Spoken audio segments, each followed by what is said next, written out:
Coucou tout le monde, bienvenue dans cette nouvelle vidéo pour le bilan du mois de juin qui n'est pas terrible, vous allez voir ça juste après. Juste pour vous prévenir, il va peut-être y avoir des changements au niveau de la luminosité puisque le soleil se montre, le soleil se couche.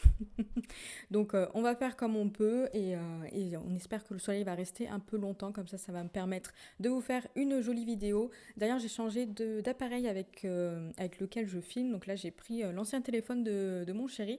Donc j'espère que ça sera un peu mieux, puisque normalement la qualité de la vidéo est mieux que le mien. Normalement le son ça sera la même chose parce que de toute façon je reste sur le même micro.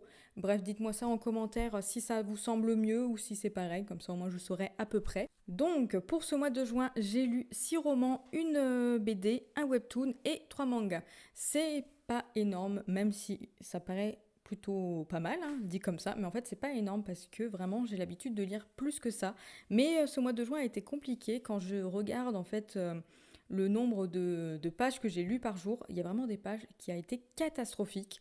Donc bref, je vais faire en sorte que le mois de juillet se passe mieux. De toute façon déjà j'ai 3 semaines de vacances, donc ça ira mieux. Il y a le petit Shanks qui est par ici. Oh, en plus il est tout mouillé.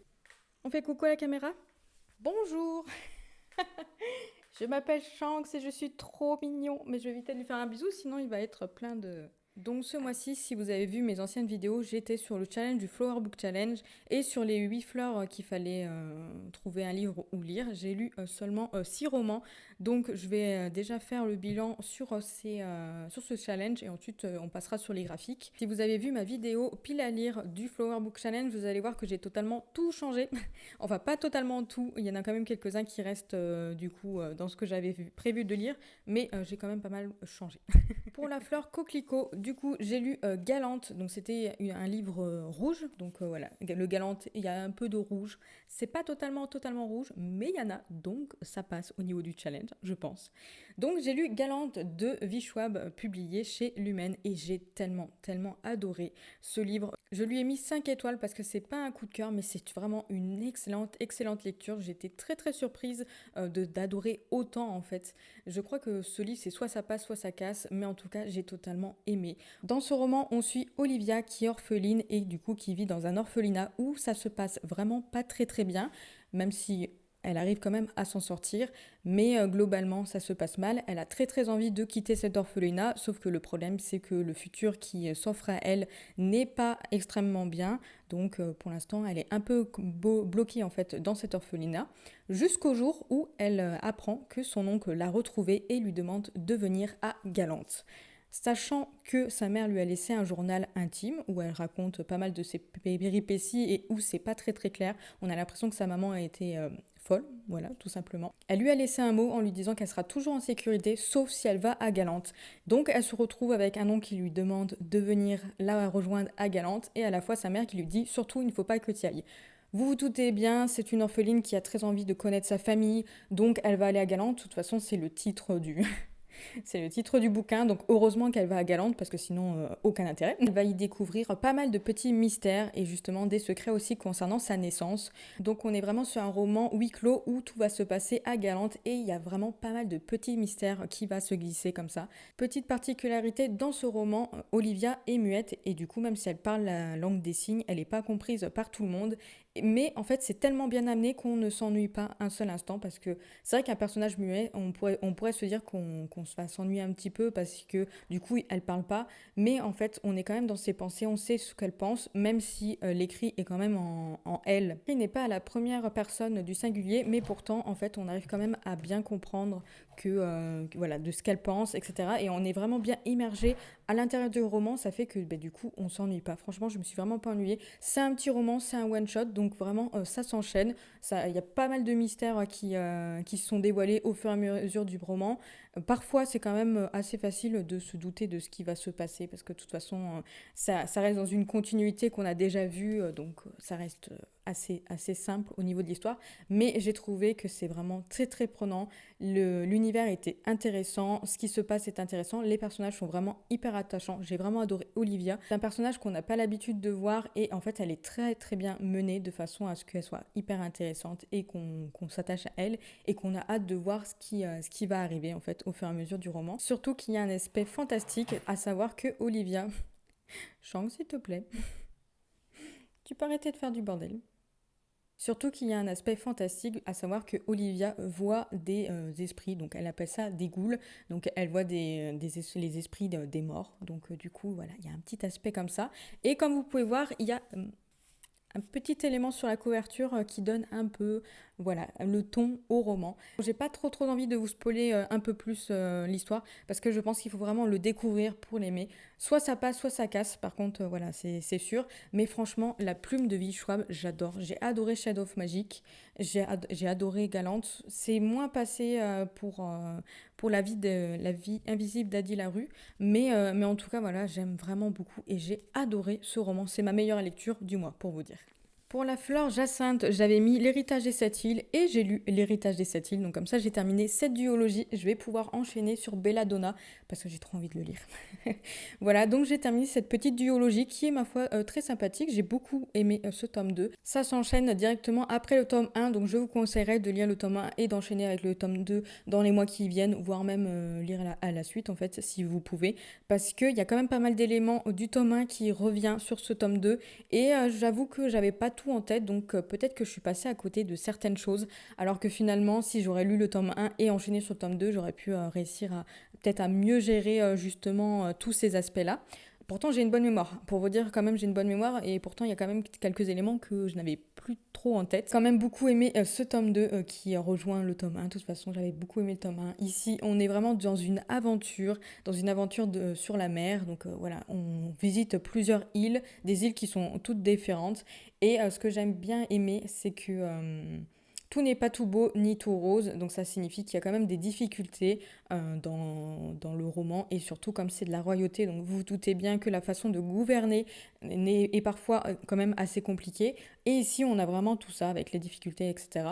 J'ai adoré la fin, même si je suis un peu déçue. J'aurais aimé qu'il y ait autre chose au niveau de la fin. Mais franchement, c'était vraiment intéressant et je suis contente d'avoir terminé une duologie. En plus, j'ai beaucoup aimé la plume de l'autrice. Donc, comment vous dire que effectivement, Belladonna, je vais le lire bientôt et continuer, bien entendu, les lectures de cette autrice parce que vraiment, j'ai bien aimé. Pour les deux prochaines fleurs, donc à savoir l'hortensia et la bignonne, j'ai lu les tomes 8 et 9 de l'Assassin Royal. Je vais vous mettre les couvertures par ici, que j'ai énormément aimé. J'avance dans cette saga, voilà, je vais éviter de vous faire un résumé parce que là c'est très spoilant par rapport à ce qui se passe. Mais en tout cas, j'ai vraiment beaucoup aimé le tome 8 qui clôture en fait la première partie de la nouvelle époque, donc la seconde époque. Et le tome 9 était quand même assez introductif, mais aussi intéressant, donc j'ai hâte de voir ce qu'il va donner. Surtout que la fin du tome 9, ça promet d'être intéressant, d'être passionnant pour la suite. Donc je les écoute en audio, je continue à les écouter en audio, et je pense que je vais pas tarder à me lancer sur le tome 10. Deuxième meilleure lecture du mois, donc pour la fleur bleuée, j'ai mis Le Roi Maléfique de Holly Black, donc le tome 2 de Prince Cruel, que j'ai extrêmement aimé. J'aime vraiment beaucoup cet univers. Franchement, là pour l'instant, c'est un sans faute. Donc, c'est ce que je vous avais dit dans la dernière vidéo. Donc, pour moi, c'est vraiment un sans faute. J'aime énormément parce que les personnages sont attachants à leur manière, même si la plupart du temps, ils prennent pas des décisions bonnes. Enfin, bonnes pour eux peut-être, mais pas bonnes pour tout le monde. Mais vraiment, ce sont des personnages très sombres qui sont vraiment dans tout ce qui est complot, trahison, manipulation. Et franchement, j'aime vraiment beaucoup comment c'est mené. Et ce tome 2 était vraiment intéressant. J'ai adoré la fin. C'est vrai que ça se finit un peu en cliffhanger, mais je vais attendre que le tome 3 sorte dans cette édition-là pour le lire ou l'écouter en audio, parce que celui-ci, je l'ai écouté en audio, mais à voir ce que je ferai pour le tome 3. Mais en tout cas, ouais, je pense que ça peut quand même attendre, ne serait-ce que pour digérer ce tome 2, parce que franchement, il se passe vraiment des choses vraiment cool. Et juste le digérer et ensuite enchaîner sur le tome 3, peut-être un peu plus tard, quand il sera sorti en cette version-là. Je ne sais pas du tout, je me suis même pas renseignée quand est-ce qu'il sortira. Mais en tout cas, j'ai vraiment adoré, j'adore cet univers, j'adore cette saga et franchement, j'ai hâte de continuer parce que vraiment, les personnages, ils sont incroyables et même s'ils sont attachants d'une certaine manière, non, franchement, je les trouve vraiment trop cool et je suis trop contente d'avoir lu ce tome 2. J'avais très envie de le lire de toute façon. Donc franchement, excellente lecture. Pour le dernier roman, donc là, il s'agissait du Poids de Centaure. Donc j'ai quand même lu The Prison Healer qui était prévu dans la pile à lire. Et ici, nous sommes sur une déception.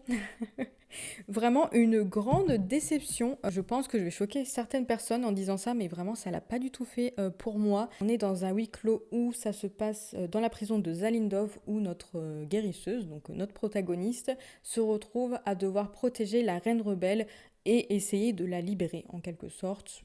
Voilà, pour vous faire un point assez rapidement, donc on est vraiment toujours dans le même, voilà, dans le même endroit et il se passe quand même pas mal de petites choses. Il y a un fond d'enquête aussi qui était plus ou moins intéressant, mais je sais pas trop comment vous dire sans vous spoiler, mais en gros, il y a un élément, enfin plusieurs éléments dans cette histoire que j'ai trouvé trop facile. Voilà, j'ai trouvé ça vraiment facile, comment c'était amené. Et du coup, ça perdait un peu de saveur pour moi parce que j'étais juste en train de me dire, bon, alors au début, on nous annonce quelque chose où ça va être intéressant, ça va être fort, on se demande comment elle va faire pour s'en sortir et pour réussir à libérer du coup la reine rebelle et elle en fait tant qu'à faire, hein, de toute façon voilà. Mais au final, la façon dont c'est amené, j'ai trouvé ça vraiment beaucoup trop facile pour moi. Et du coup, ça m'a fait lever les yeux au ciel. Et pour le coup, je suis vraiment passée à côté de ce livre, je pense, parce qu'il y a quand même pas mal de monde qui avait adoré. J'avais vu pas mal de commentaires très positifs. Mais non, moi, c'est vraiment, ça l'a pas fait. Et les personnages sont plus ou moins intéressants. Mais il manquait d'un petit quelque chose.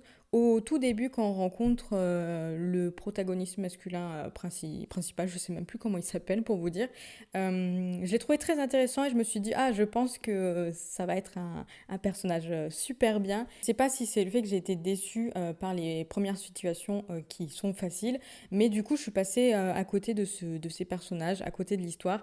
Et j'ai quand même été jusqu'au bout parce que je voulais quand même voir s'il n'y avait pas un petit truc qui changeait la donne pour la fin, pour voir si je continuais en fait cette saga. Alors oui, effectivement, la fin est plutôt bien. Il y a un élément qui est annoncé où en fait on comprend un peu mieux tout ce qui s'est passé en fait dans le livre. On comprend un peu mieux pourquoi. Et c'est vrai que c'est assez intéressant. Mais en vrai, vu comme j'ai été déçue du tome 1, je suis vraiment pas sûre de lire le tome 2. Je vais peut-être essayer en l'empruntant à la médiathèque parce qu'il me semble que je peux l'avoir à la médiathèque. Mais en tout cas, je suis vraiment pas sûre. Pour vous le dire, je vais vendre le tome 1. Je vais faire un colis Hyper Joseph bientôt et je vais le vendre parce qu'en fait j'étais tellement en fait, je suis tellement déçue que du coup je sais vraiment pas si je vais vraiment continuer ou pas. Voilà, donc voilà, c'est vraiment une déception. Je sais que beaucoup ont aimé, donc après je mets pas en cause l'écriture ou l'histoire du bouquin, c'est juste que moi finalement j'ai trouvé ça facile et je suis passée à côté. C'est des choses qui arrivent, donc voilà, tant pis. Vous voyez, c'est l'une des raisons pour laquelle je veux vider ma pile à lire parce que quand je l'ai acheté, donc il y a plus d'un an, j'étais totalement hypée par le livre et je me dis que si je l'aurais lu dès le début, peut-être, enfin dès que je l'ai acheté, peut-être que ça serait mieux passé parce que j'aurais été dans un autre mood en fait, parce que de toute façon, je sais que ce mois-ci, ça a été assez compliqué pour moi, donc du coup, j'étais probablement pas assez dans mes lectures. Donc c'est peut-être pour ça que je suis passée à côté, je sais pas trop. Ou après, en même temps, je l'ai lu juste après God of Men 2, sachant que ce tome a été incroyable et je l'ai encore en tête. Mais bon, on parle pas de God of Men, donc on va en rester là. Mais voilà, donc je sais pas trop si je l'aurais lu plus tard, plus avant, peut-être que ça aurait été mieux. Bref, dans tous les cas, voilà l'une des raisons pour laquelle je veux vider ma pile à lire et lire selon vraiment mes envies. Donc au niveau des romans, on a 3 romans lus et 3 romans écoutés en audio. Voilà, puisque le Roi Maléfique, je l'ai écouté en audio. Donc finalement, j'ai lu seulement 3 romans en fait, parce que les audios, je les écoute en voiture ou quand je fais du coloriage, des petits trucs comme ça en fait. Donc au final, j'ai vraiment très très peu lu comme vous pouvez voir. Et après, au niveau des graphiques, vous allez voir, c'est pas non plus la folie. Donc il faut vraiment que j'arrive à mieux gérer tout ce qui se passe et réussir à lire un peu plus. Voilà, voilà. Donc j'espère que le mois de juillet, ça ira mieux. De toute façon, je fais en sorte que ça ira mieux parce que je sais pourquoi j'ai eu un peu de mal à lire et tout ça, j'ai prévu de passer à autre chose. Donc au niveau des graphiques, le premier graphique que j'ai lu en début de mois, c'est Seule la mort attend la vilaine, donc le tome 1, un petit webtoon trop trop bien, j'ai tellement adoré. J'ai tellement adoré ce tome 1. D'ailleurs, j'avais très envie de lire le tome 2, mais je l'ai pas et j'ai pas réussi à le trouver à Cultura là, quand j'y étais hier, donc du coup, va peut-être falloir que je le commande. Je vais voir ce que je vais faire, mais en tout cas, j'ai très envie de lire le tome 2. Le tome 1 est super intéressant. On suit une jeune fille qui va passer sa nuit à jouer à un jeu vidéo et lorsqu'elle se réveille, elle se retrouve plongée dans ce jeu vidéo où elle incarne la vilaine et comme le dit le titre, à la fin, elle est censée mourir. Voilà, seule la mort attend la vilaine, donc du coup, elle se retrouve à... j'ai mon chat qui me déconcentre. Elle incarne donc ce personnage qui est voué à mourir en fait, et elle va devoir être amenée à séduire un des garçons en fait qui est dans le jeu pour justement réussir à sauver son personnage et se sauver peut-être elle parce qu'elle ne sait pas trop si elle meurt dans le jeu, est-ce qu'elle meurt dans la vraie vie, on ne sait pas trop. Tout me fait clairement penser au jeu Amour Sucré. Je ne sais pas si vous connaissez, mais j'y ai joué des années et des années pendant ma jeunesse. Je dis ça comme si j'étais très très vieille, mais on va dire pendant mon adolescence en tout cas. Mais en tout cas, oui, j'ai beaucoup joué et j'ai totalement pensé à ça parce qu'on est vraiment sur un système de choix. Alors au début, les premiers choix qu'il lui demande, c'est clairement pour la faire quick. Donc elle arrive à gérer ça de façon à ne plus avoir des choix et du coup de choisir elle-même les paroles, etc. Mais vraiment, j'adore ce système de en fait, on sait qu'on est dans un jeu, mais on ne sait pas trop comment ça va se passer, on ne sait pas avec qui elle va finir, si elle va réussir à s'en sortir, et surtout, autre le fait de comme ça, on se demande si finalement, si elle meurt dans le jeu, est-ce qu'elle meurt vraiment dans la vraie vie, ou est-ce qu'elle est en train de rêver, on ne sait pas trop comment ça fonctionne, mais c'est vrai que c'est super intéressant parce que du coup, voilà, l'histoire est super cool, et on a ce point de vue extérieur où justement le personnage réfléchit, elle se dit oui, mais alors si je lui dis ça, je vais forcément mourir, alors que si j'essaye de lui dire ça comme ça, peut-être que ça va mieux passer. Et voilà, en fait, on est vraiment dans la tête du joueur, de la joueuse. C'est comme si quand on joue nous, on se pose aussi des questions comme ça. Et je trouve ça hyper cool parce que moi qui adore jouer, ben, c'est vrai que j'arrive vraiment à bien comprendre le système de réflexion en fait de la joueuse.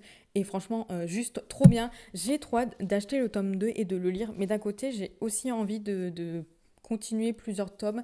Donc peut-être acheter le tome 2 quand le tome 3 sera sorti. Je ne sais pas trop quand est-ce qu'il sort. Mais en tout cas, ça a été une excellente lecture et j'ai trop hâte de me replonger dedans. Ensuite, j'ai lu une petite BD, donc le tome 1 de Les pierres du cauchemar des youtubeurs Doom et Sora.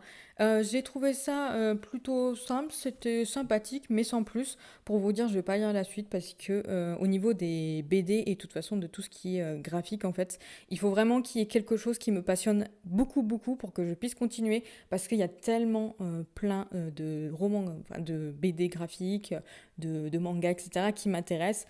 Ça a quand même un coût, hein, de toute façon, toutes les BD, les mangas, etc. Donc je préfère vraiment me concentrer sur des univers que j'aime, sur des sagas que j'aime. En plus, j'en ai déjà pas mal en cours qu'il faudrait peut-être que je pense à avancer, plutôt que d'acheter les tomes 1 et après de me dire est-ce que je continue ou pas. Il faudrait peut-être que je continue du coup les BD et que j'ai justement en cours. J'en ai quelques-uns encore, il me semble. Il faudrait que je vérifie d'ailleurs. Je sais même plus ce que je dis. Je vous dis des choses, je sais même pas. Mais voilà, du coup, oui, c'était sympa, c'était sympathique. J'ai bien aimé les couleurs. Les couleurs sont vraiment très jolies. Je vais vous ouvrir ça comme ça. Les styles de dessin sont hyper simples, mais par contre, les couleurs sont vraiment magnifiques, mais sans plus. Voilà. Pour les mangas, j'ai découvert Adieu Eri. C'est un petit one-shot qui parle d'un jeune garçon qui fait un court-métrage sur les derniers jours de vie de sa mère. Et on est vraiment sur quelque chose de... comment vous dire? On est un peu dans une sorte de dénonciation du fait que ce qu'on voit à l'écran n'est pas forcément réel par rapport à ce qui se passe dans la réalité, en dehors des écrans. Parfois, on a tendance peut-être à justement embellir l'image d'une personne, alors qu'en vrai, elle est probablement pas comme ça. Ici, la façon dont c'est amené est vraiment très très bien faite. En plus, un petit one-shot, donc comment vous dire que ça se lit assez vite. Les dessins sont très simples. Euh, Ça se découpe comme ça en planches rectangulaires, voilà, clac, clac, clac, ça s'enchaîne, etc. C'était sympa à découvrir et voilà, j'ai pas grand-chose à vous dire là-dessus. N'hésitez pas à aller lire le résumé s'il pourrait vous intéresser. C'est aussi une déclaration d'amour au septième art, c'est précisé dans le dos. Donc c'est vrai que c'est plutôt intéressant. Je pense que les personnes qui adorent tout ce qui est vidéo, photo, ça peut être vraiment intéressant. Mais il y a aussi ce côté un peu choquant qui est créé justement exprès. Mais franchement, c'était bien intéressant. J'ai plutôt bien aimé. Je l'ai lu franchement assez rapidement. Et voilà. En tout cas, c'était une bonne lecture. Pour les deux derniers mangas, il s'agit des tomes 2 et 3 des carnets de l'apothicaire que ma collègue m'avait prêté pour que je puisse le lire. J'avais déjà lu le tome 1, donc elle m'avait prêté le tome 2 et 3. Ça m'a confirmé que je vais les acheter en fait parce que j'aime vraiment beaucoup ce qu'ils ont fait. Ça parle du Japon, de toute façon, j'adore le Japon. Et il y a aussi un côté historique où en fait on va voir en fait une apothicaire qui est dans le palais royal et précisément au niveau des concubines. Donc du coup il y a un peu des systèmes de complot et il y a un côté aussi un peu sombre parce que c'est vrai que les concubines sont là vraiment pour du coup donner des enfants en fait à l'empereur et elles sont toujours en compétition pour rester dans les bonnes grâces de l'empereur parce que si elles sont reléguées au bas niveau, généralement ça se passe pas très bien pour elles. Mais voilà, je trouve ça hyper intéressant. La personnage principale est hyper intéressante à suivre. Elle est totalement géniale au niveau du caractère, vraiment hyper intéressant. Et puis voilà, on est vraiment dans ce système d'historique où on suit ce personnage qui est amené à faire pas mal de petites choses. En fait, c'est plutôt simple au niveau de l'histoire, mais la façon dont c'est dessiné et dont c'est amené, c'est tellement intéressant qu'on a trop envie de continuer en fait. Je sais que c'est tiré d'un roman, donc je serais bien intriguée de lire le roman pour voir ce que ça donne exactement. Mais voilà, moi je trouve ça vraiment intéressant et j'ai trouvé vraiment très intéressant. Je sais pas trop comment vous expliquer exactement ce qui se passe, mais il faut savoir que c'est juste le Japon dans une période où il y a un empereur avec les concubines. Donc voilà, on est dans une histoire vraiment très sympathique et c'est amené vraiment très très bien. Bref, je vais en rester là parce que je sais pas trop comment vous expliquer en fait tout ça. C'est juste que l'ambiance du manga me plaît vraiment énormément, donc du coup j'ai envie de l'acheter, j'ai envie de le lire.